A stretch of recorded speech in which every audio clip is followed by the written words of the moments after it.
ও দিদি, কোথায় যাচ্ছ? এদিকে শুনো, বিয়ে বাড়ির নাটকটা দেখলে? বাবা, পল্টুর বাবা যখন নিমন্ত্রণ করতে গেছে তখন বলে এলো যে বৌমা কোনো গিফট নিয়ে যাবে না, খাবে দাবে আনন্দ করবে, বাড়ি চলে আসবে। আমি সেই মতো সাজি গুজে পৌঁছে গেছি সন্ধ্যাবেলা। ও বাবা, দেখছি কি দুটা ছিলা গেটের সামনে আমাকে ধরেছে, বলছে ম্যাডাম এখানে পাঠিয়ে দিন টাকাটা। আমি কিসের টাকা?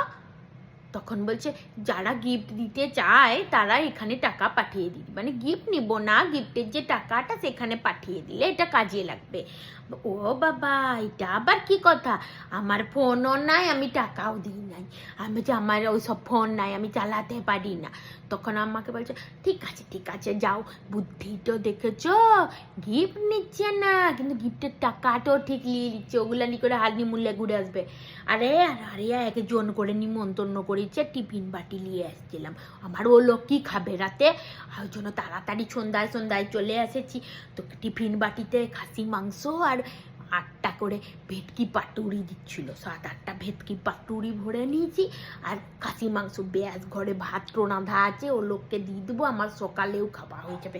আসি গতিতে আসি, পরে কালকে কথা বলবো।